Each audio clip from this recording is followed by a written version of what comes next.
Objective 10, and it actually didn't even have a measure. So I thought, no measure. We need to keep it in the plan. Now that's coming up. However, there was some activity which, kind of creates the momentum. The Minnesota Cancer Clinical Trials Network had just launched, and so that's a big group that can move things forward.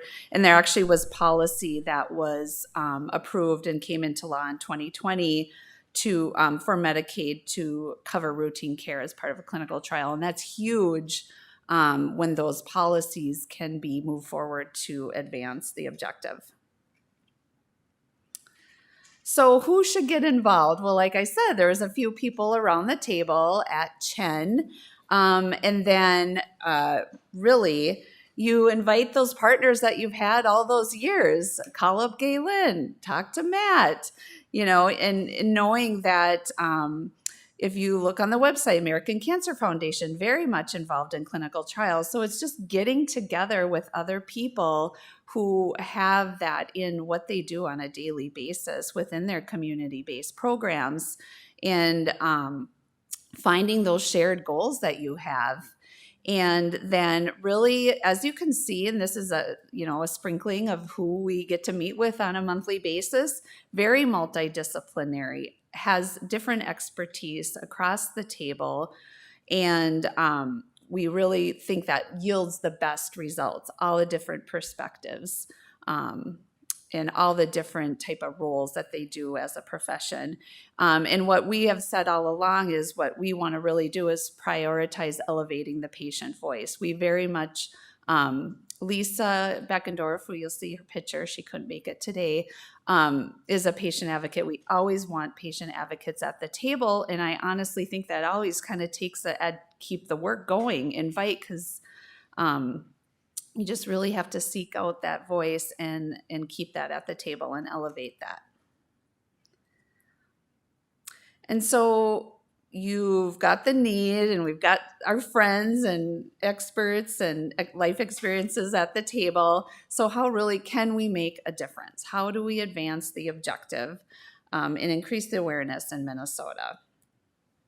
So one of the things we did is we applied for the Strategy Action Group seed funding that the Department of Health has on an ongoing basis.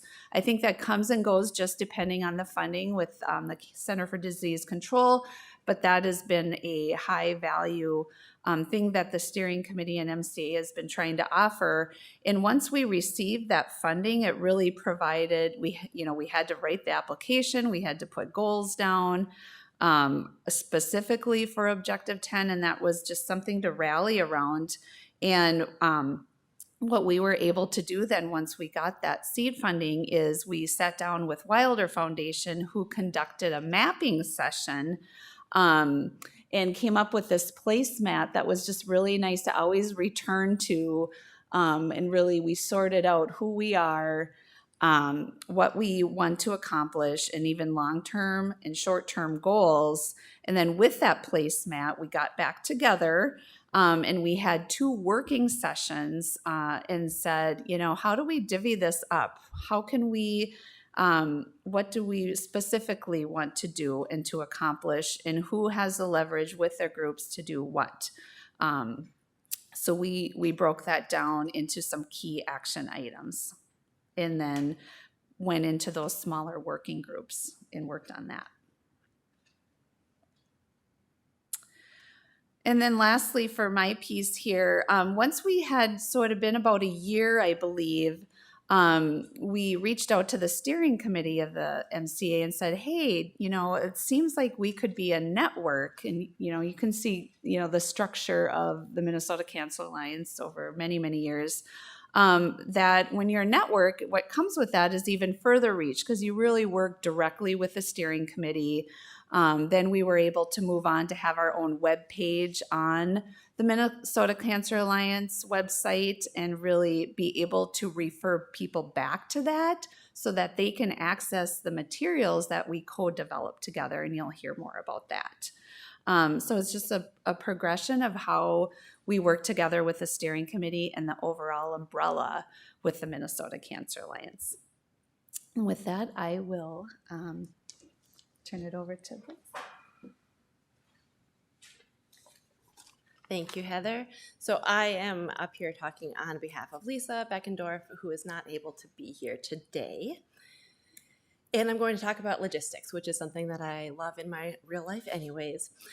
So I wanted to talk a little bit about how the chairs and co-chairs have set up these meetings to make them optimal for our success.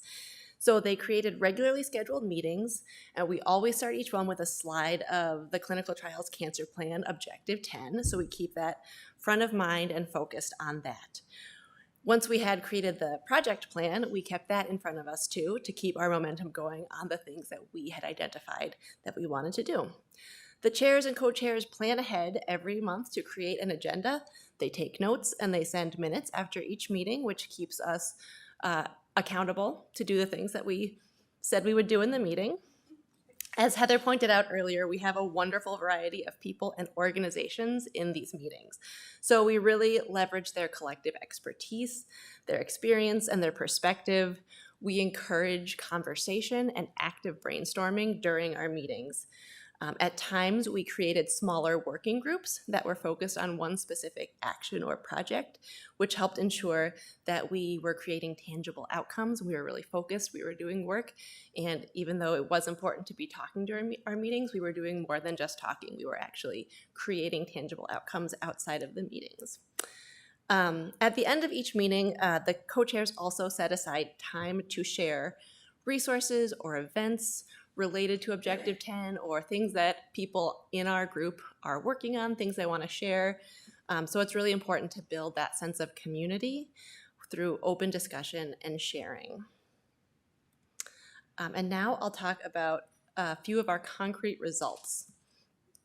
So the first thing we worked on was a cancer clinical trials infographic that we developed together, and you can see some examples on this front table afterwards if you'd like to come up and take a look at them. This was a collaborative effort involving the partners' perspectives of the many people who were on the team with us, and we used Minnesota Cancer Alliance branding to make sure that it provided a trail back to our key goal of addressing Objective 10 in the cancer plan. And having one phone number, one website, and one logo was important for patients who wanted to follow up and find more information afterwards. And we talked a lot in our group about how we could be sure that we were providing clear, basic information about clinical trials that would dispel myths and encourage participation, specifically to traditionally underrepresented populations across all of Minnesota. And so to further advance that specific effort, we translated the infographic to Spanish, Hmong, and Somali, and those you can see on our front table here. And looking ahead, we plan to work with our community-based partners and primary care clinics to distribute these infographics and also the sketch quotes, which I'll talk about next. And one nice thing about our group is we do have providers, we have people who work in clinics, so we have both people who are working on patient clinic level care as well as people who are working on larger network level things, so we can really get a broad dissemination of this information that we have created. I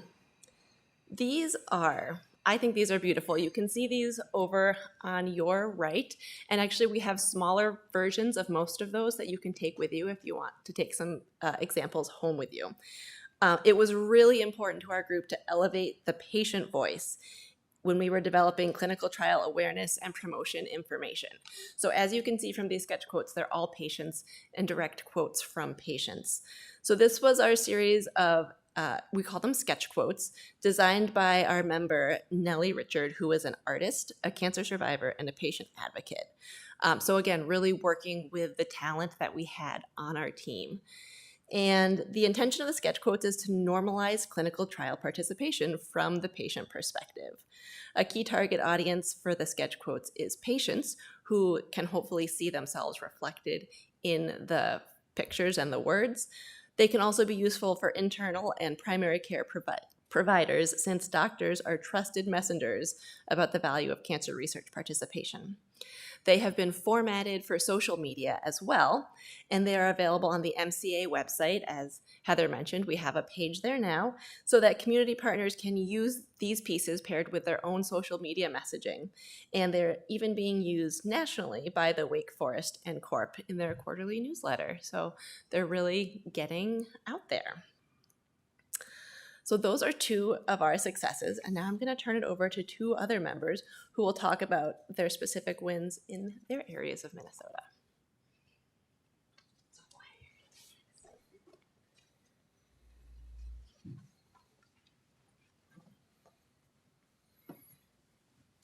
All right. So it's been an interesting and exciting journey being a part of this group. I think back when I first started at the American Indian Cancer Foundation, I remember getting an email introduction to this group, and I was like, I don't really know if I have the time or capacity to participate in a meaningful way, but they were persistent and very supportive and saying, even if you can just come and, participate in the meetings, provide feedback and information in the moment, that would be helpful. And so I was like, I can definitely do that. And so, some of those logistical pieces of having regularly scheduled meetings for organizations like ACAF that tend to be small organizations, limited capacity, and participating in events or activities like this, I think is incredibly helpful. And so one of like what was just mentioned, the infographic that was developed, when I saw it, I was like, this is a great infographic. And also, it doesn't really cover some of the content and information that our communities often have questions about. And so I asked, I was like, can we tailor the information, the images on it, some of the design aspects of the infographic just to for Native people to recognize the resource and immediately identify that it's for them.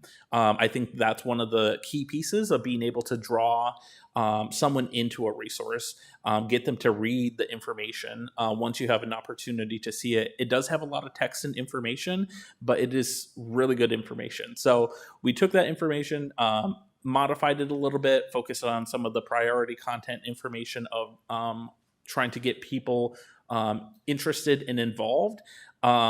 And within ACAF, our primary objective is to provide individual patients with the best information possible for them to make their own decision, and as much information and resources to answer as many questions as possible.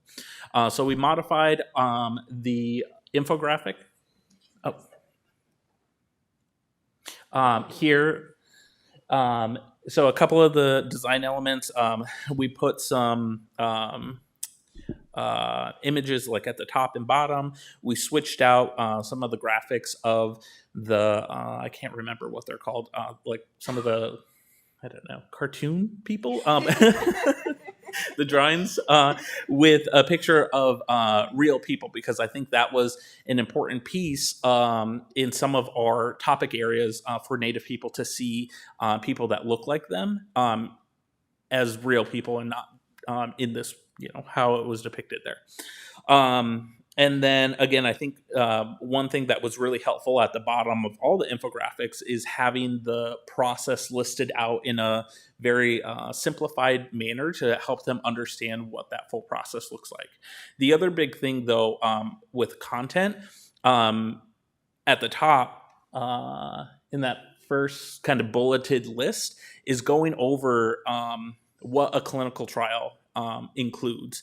It's not just treatment. It's not just after you receive a diagnosis, but there's a lot of ways that you can participate and help to prevent cancer for yourself and your community. Helping to make that connection, I think, was huge.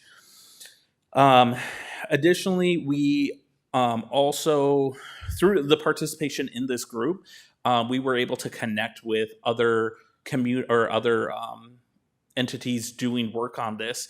And so one of them, Essentia Health, reached out and said, we're interested in developing a more in-depth project on this, of how we can help increase participation in clinical trials for Native communities within our service area.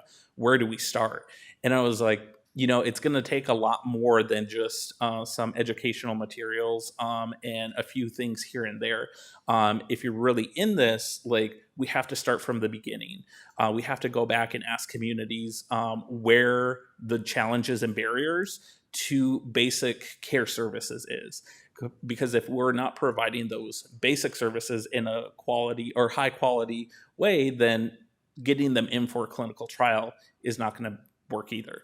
And so we developed a project where we have a couple phases, and we're just getting this project going now, is to provide education and awareness to healthcare providers on cultural safety, awareness, cultural humility, not so much cultural competency, because I don't know that anyone can ever become fully competent in a culture, but providing some of that training and information for essential health staff and providers. And then the second phase of the project will be to work with the community partners to understand what their barriers and challenges in receiving care through the essential healthcare system, and then working to bring those two entities together and develop good interventions to improve the care and relationship between those two communities. And so, again, this is a collaboration that came out of the participation in this strategy action group, and so is helping us to build our network with that long-term goal of increasing participation in clinical trials. We have to be able to focus, or not focus just on one area, but we actually have to cover the entire continuum of the cancer continuum. We can't just focus on treatment and survivorship. We also have to put time, resources, energy to the prevention side as well, and just try to cover all those bases, if that makes sense. I think those were all the things so far. Oh, yes, the Twitter. Did you want me to cover that? Okay. So I remember one of the meetings, it came up that Clinical Trials Day was coming up, and we were talking about different ways to increase awareness, engagement. How can we, try to bring people together and have a discussion on, clinical trials? And so I was like, what if we did a Twitter chat? And there were all the questions of like, what is a Twitter chat? I was like, trying to provide some perspective on these, because I've done them before. Again, I was like, I'm going to insert this idea here, but I don't have a lot of time and availability to commit to it. So during our planning meetings is where a lot of my feedback and perspective was provided. And then rest of the team kind of took it and ran with it, and, was able to get some really good engagement. Even if we could engage a couple of people and help to raise awareness to 5 or 10 people, I think that has a lasting impact. So I know there were some metrics, but yeah. Good. They were good. Yeah. So, but yeah, that's some of my role and involvement in this group.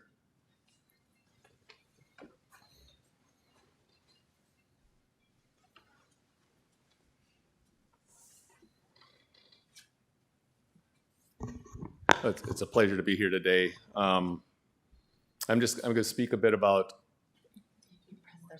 Oh, okay.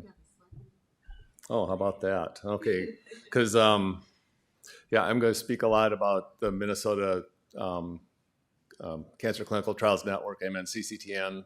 Big on acronyms, and MCA, and how they really dovetail together, particularly for bringing trials to rural patients.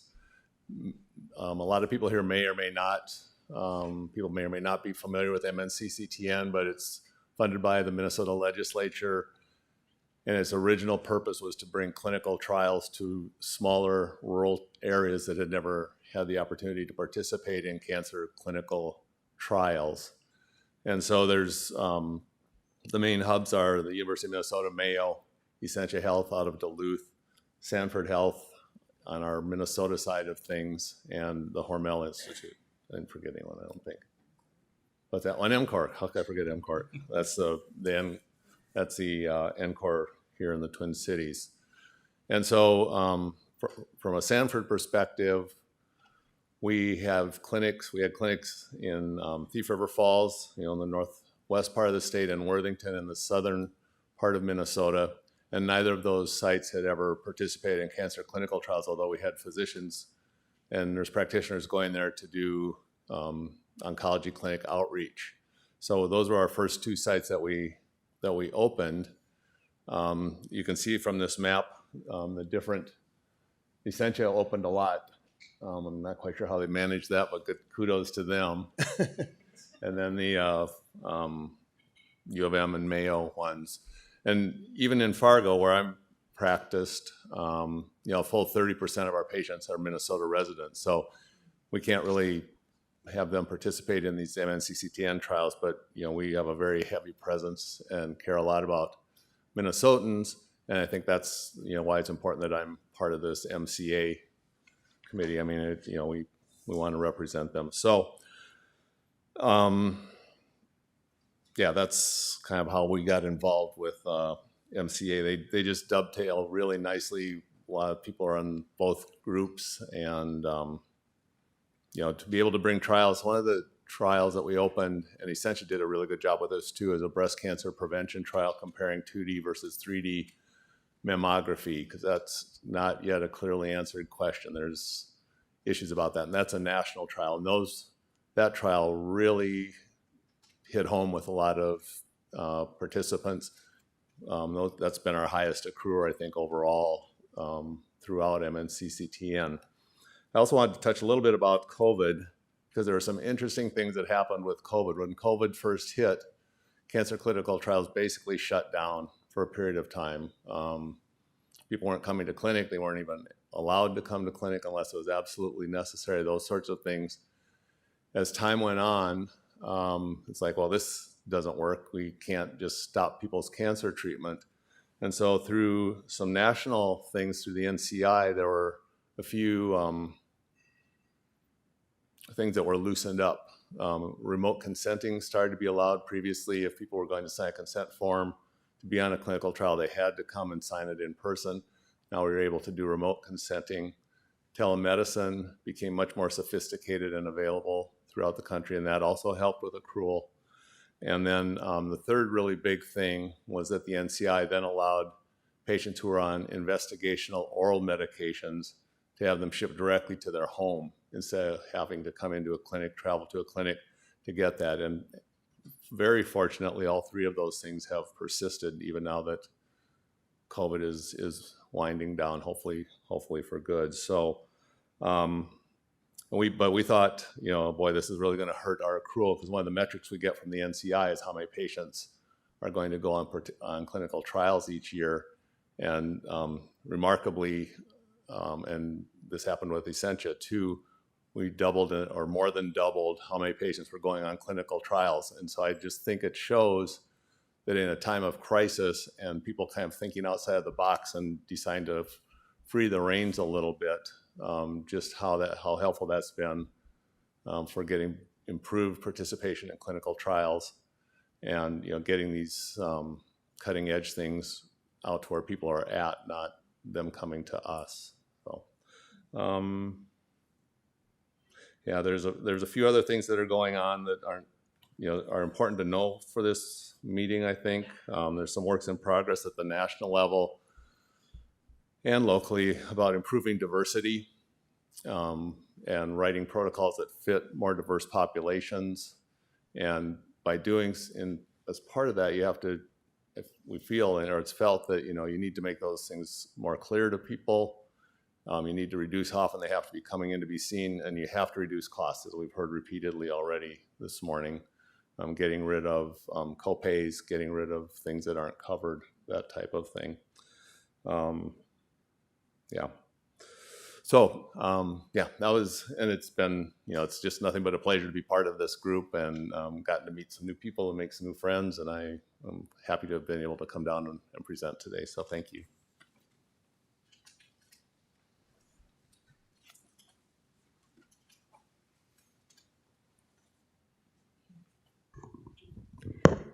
Hi, everybody. Thank you so much. I will try to keep it brief. I'm going to go off script for a quick second and say, just building off what Dr. Steen has shared, is that it's also such a welcoming group.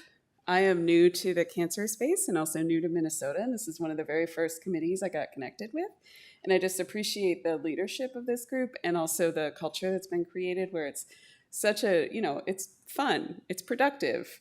We're thoughtful, but we don't take so much time that we overthink things that we don't create anything. It's like it kind of hits that sweet spot. And so I also, as folks are thinking about the work that you're doing, want to kind of reinforce in a casual sense, vibes are also an important part of successful work. So I think I just want to offer that as we're talking relationships. One of the panel that I just came from said, people don't trust organizations, they trust people.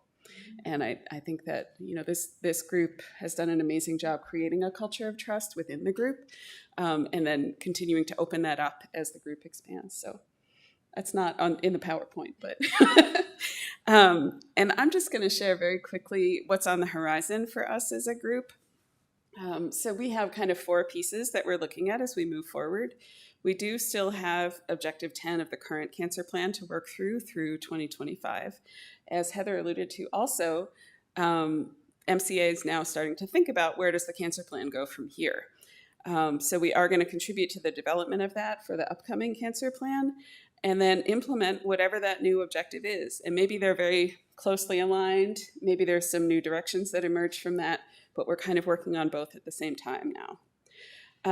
We are going to partner more actively with the MNCCTN campaign coalition. So since the fall of 21, MNCCTN has been working on an education campaign project. Many of you in the room are familiar with this project.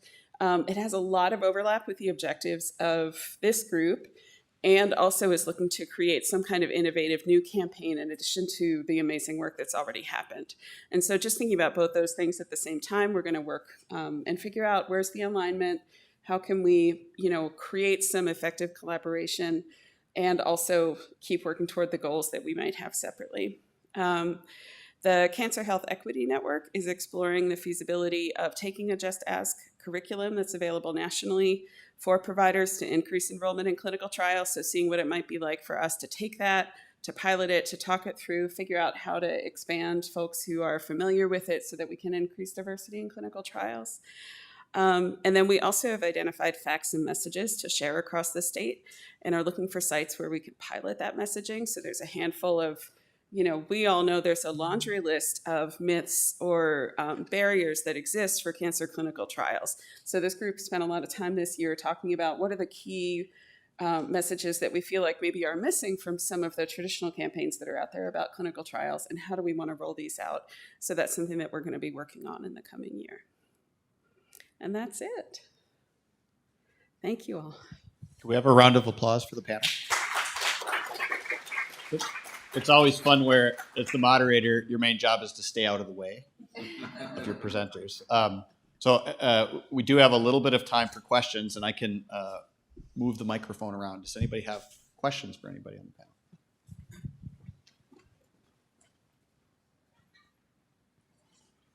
Do you foresee on the horizon covering West Central Minnesota through working with CentraCare, Caris Health, Health Partners? Because there's a lot of rural farmers out there in that for clinical trials. I don't see anything on the map that covers like my area where I live and that part of Minnesota. I don't know who could best speak to that. Are these on? So I would say, since I work with Minnesota Cancer Clinical Trials Network and this MCA group, I would say that for MNCCTN, we don't have a partnership right now with CentraCare or those other health partners. So that would be a much larger project. Maybe you could talk about inviting some people from those onto this group. Would you like to be on our group? No, we take care of in Randall County, Littleton, Winning, Triangular County. We take care of over 400 cancer survivors, and we reimburse their medical expenses like to the tune of $84,000 last year. And then we give to the University of Minnesota, and we take care of our own friends and neighbors.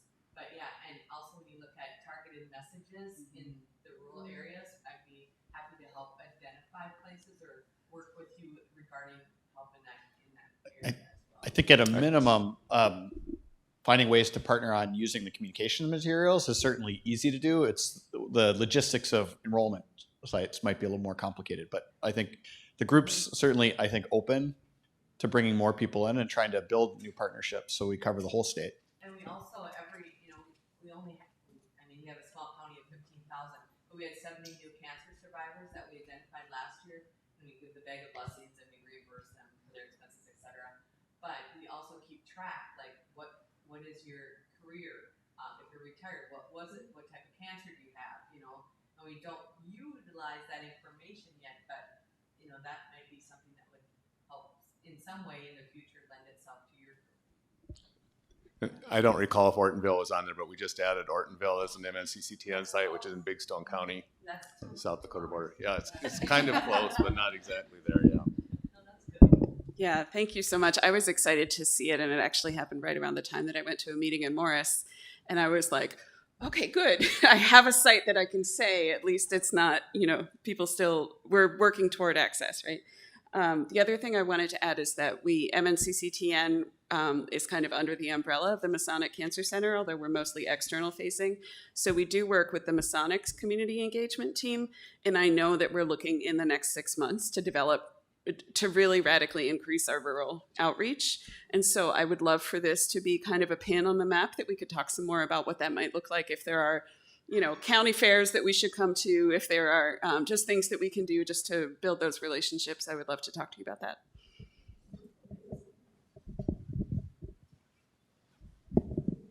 Hi, this is Jacinta Scott. My question is for Dr. Steen.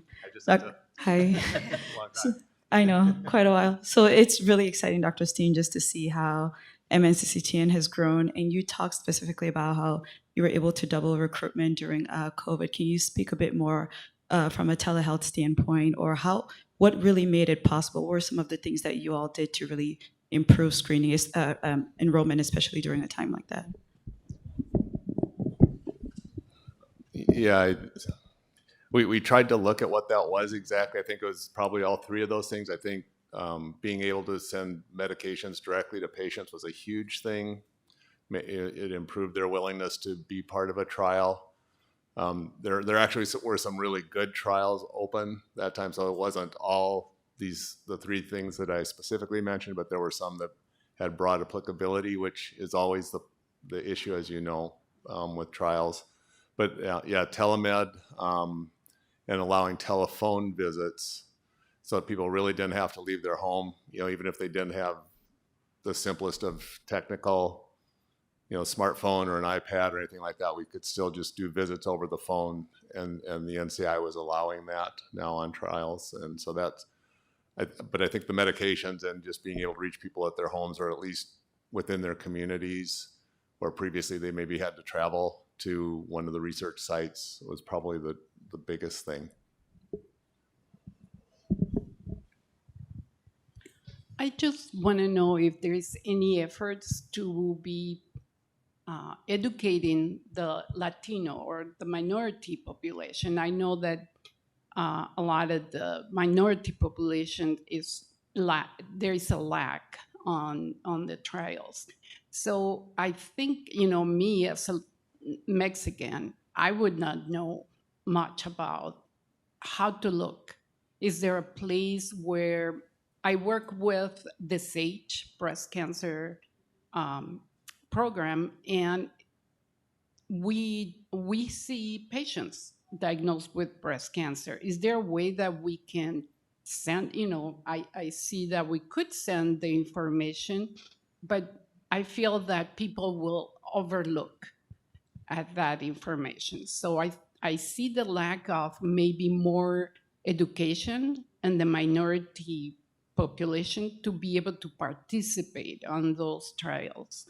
I had the experience of participating in the COVID vaccine, but I had to kind of look around to, okay, so who do I call? Where do I go to be able to participate on this? But a lot of the other people, a lot of the other Hispanic people may not have that experience. well, I'm going to look and see if there is any place that I may be able to participate. I know I have, shared some information prior to other patients that have been diagnosed with breast cancer, but at that moment the information came to me and I was able to share it. My question is there a place where I can look? Where are the trials, and inform those patients this may be something that you want to, look at it? And if you need someone to come and volunteer to teach Hispanic population in their own language about trials, call me. I'll be there. Is there a response from anyone on the panel?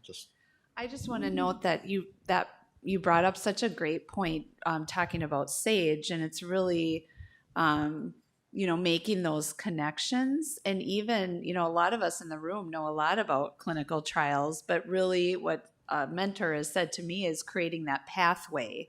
So really talking with the community leaders even about where to access that clinical trial information, and then working with leaders such as yourself then to pass on that information even further into communities. So oh, there you go. Yeah, so that, and this is really great because, people like us sitting up here really will act upon that and, really are eager to talk with you and then create those pathways. So don't leave without giving your email. And she's a BCEA volunteer too. So. See, yep, there's all the connections. Exactly. And I can also say, I think from my experience of sharing information within American Indian communities, part of what I didn't talk about with the infographics was that, again, in the earlier session that we were in, it was about those trusted messengers. And so because of the connections that ACAP has, as I was going out, I was just telling Heather that I've been traveling for the last 2 months, and this is the first week that I'm not traveling. So I'm super excited to just be in one place for a little while.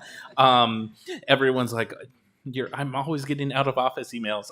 But it also shows the importance, though, of that connection. When you go and meet with someone in person, it's a whole different level, and they're willing to, sit and talk with you about the information that you have and really understand it. And so as I've been going out and traveling, I have 4 or 5 other projects, including this one where I say, here's some information and resources for you. If this is helpful for you.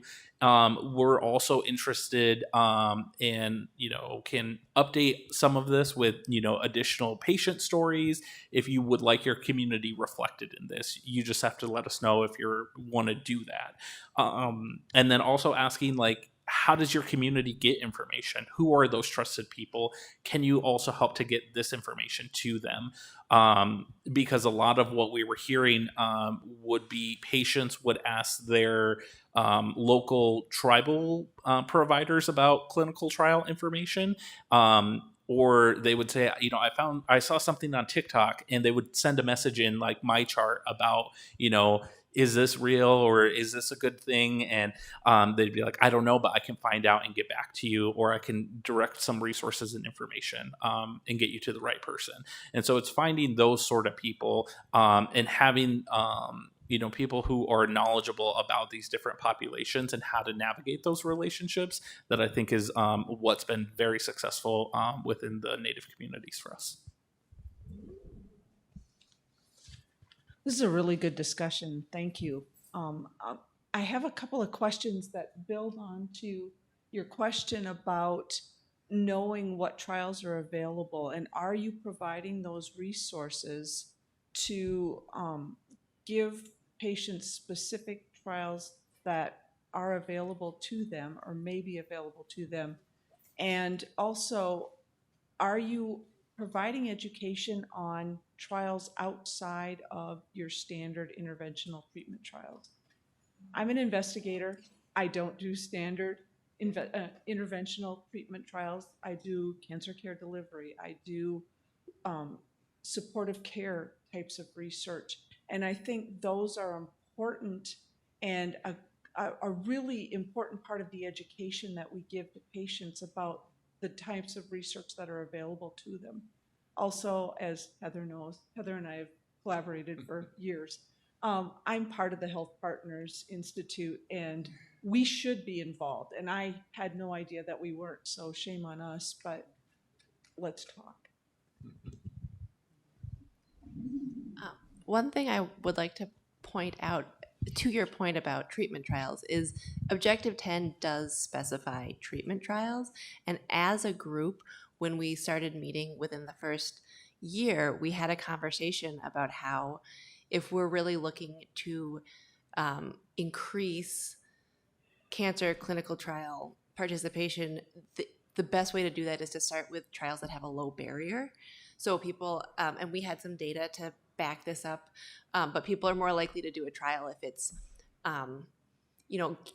give me a clipping of your hair or give me a family history for their first ever clinical trial versus take this experimental drug and see what happens for their first clinical trial. So we as a group decided that we really did want to focus on as Wyatt was saying earlier, the breadth of the cancer, the continuum from prevention, screening, all the way through treatment and survivorship.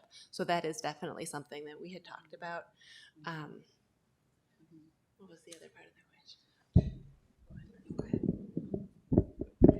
question? Maybe Heather and I are going to talk about the same thing. I I'm bet not we sure. are. Should we just,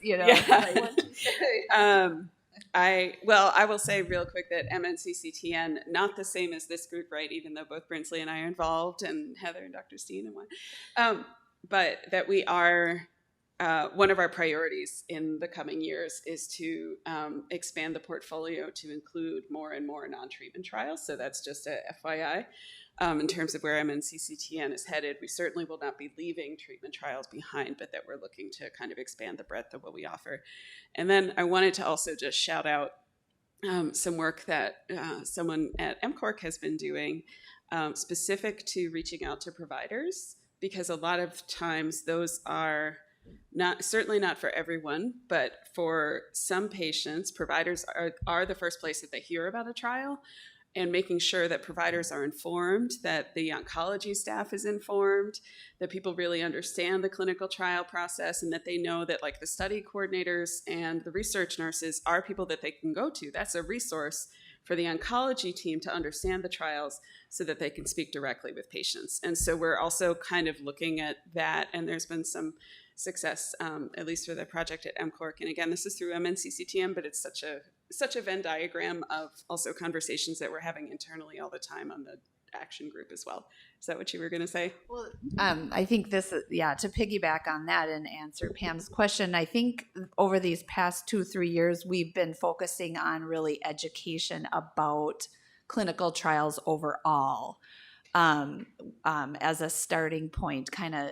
And I've actually heard this a lot from the research nurses that I work with, that, just taking a pause, a breath, and just talking first about what even a clinical trial is, to get that common ground. And then they can maybe take on very complicated protocols and consents. So we really have been focusing, as you can see, the pathway and just making that comfort level for patients to be even to take on that when they do get offered a clinical trial. With that said, we always put the 1-800 number on all of our information, and that really is a place where there's multiple ways to access the information by phone, by live chat, or just exploring the website. So that's just kind of a comprehensive way, and then of course there's always clinicaltrials.gov. So. And I should also shout out the Nurse Navigator line at the Masonic Cancer Center. We can make sure to share that too. And that might be the next step in terms of the information that you provide, or those basic resources. Mm-hmm. Pam is so good at that. Next steps. There we go. That's so true. Yeah. I had a quick question. First, thank you very much for the discussion. It's such important work that y'all do, removing barriers, clinical trials. So thank you so much, each and every one of you, for what you do. I had a question about the type of interventional trials. Do you prioritize specific phases over another? I specifically work in phase 1 trials and startup at the Masonic Cancer Center, so we do a lot of the first-in-human trials.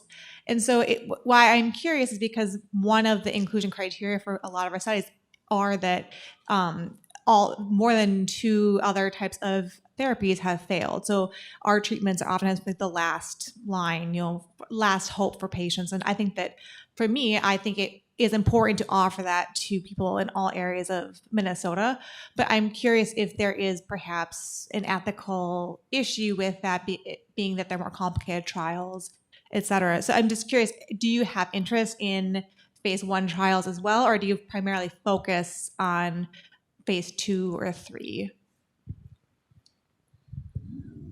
I would say for the MCA Objective 10, we are very general clinical trial awareness building.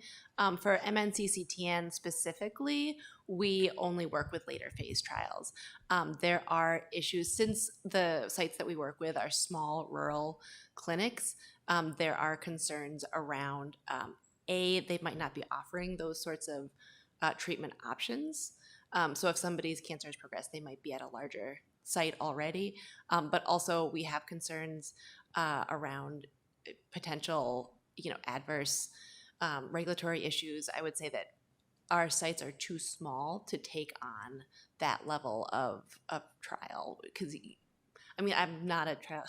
My coworkers are nodding. You can talk to Amy if you have specific questions. But I know enough to know that they are too complex for this current sites and the current culture research that we have at our sites. Right, but it wouldn't necessarily be opening up the trials at a smaller site, but there are patients who are willing to travel for them.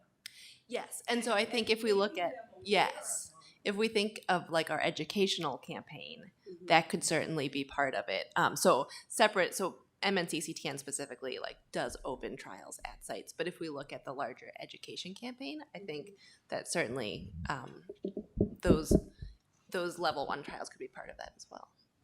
Yeah, and we've had some discussion too about the idea of clinical trials as a last resort, as one of the things that we want to make sure people understand, that it's a part of a whole spectrum, and that would also include us having because I think it is the phase 1 trials that people are maybe most fearful of, or have the most kind of myths about, and not really understanding the level of safety and the standard of care and some of those the components of what is involved with a phase 1 trial, I know is something that in the big picture we will have to do and have already talked about doing within our education. So I appreciate you raising the question. Hello, I'm Lauren. I work with Minnesota Oncology and MCORC research.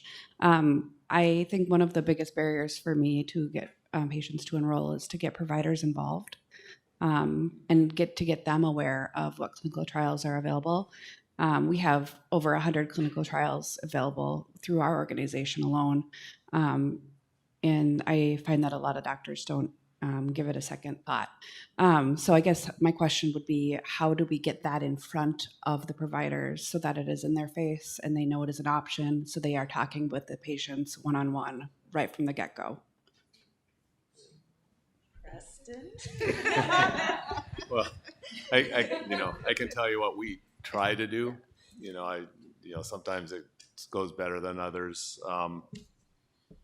We've done repeated education with our nurse navigators by disease site, so that when they first because they're the first contact they have with the cancer center, to mention there may be a clinical trial, but that's not their wheelhouse. They don't really go into it much more, but your doctor might talk with you about participating in a clinical trial.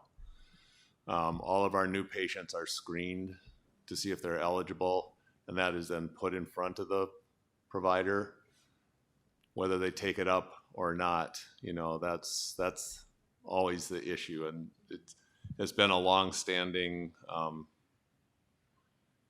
saying that in terms of clinical trials, 20% of the physicians do 80% of the accrual. There's people are, it's still a mindset I don't really understand. If you're an oncologist, clinical trials should be the very first thing you think of, but it's not for a lot of people. But so that's the second thing that we do. Well, maybe that is the second thing. We do try really hard to get it, and we've tried different ways to get it in front of because if the physician doesn't talk about it, it's not going to go anywhere, and they don't feel supportive of it. I mean, I think that's been shown in studies. If patients are not likely to want to participate in a trial if they don't hear it directly from the physician and get the idea that that's a really important thing. Calling them up and saying, I know your doctor already talked to you about this. Yeah. Here's something else. Yeah, exactly. Yeah, cold call does not work. This is one final thing I was thinking about when I talked about clarity with trials. We think it got lost at some point, but when Sanford, well, it was Americare at the time, became a CCOP, which is a precursor of NCORE, they had a copy of the original protocol they opened, which is a colon cancer study. The entire trial, including the consent form, was 18 pages. Now they're well over 100 pages. The consent itself often is probably 30 pages at least. And, it's overwhelming. I've participated in a couple cancer prevention trials, and even knowing what I know, if you start reading that, it gets really scary. And that's just, like giving a stool sample or drawing blood. I see why people get scared of participation. There's almost too much stuff there. I hate to be the hook, but we are at lunch. And really, I want to ask people to thank the panel again, really quickly. And maybe the panel wants to thank the audience, because great conversation, lots of great questions. If you're interested in this topic, it sounds like they're still looking for members. Hopefully, we also shared some things to help you think about other ways to get started. But thanks, everybody. We have to break for today.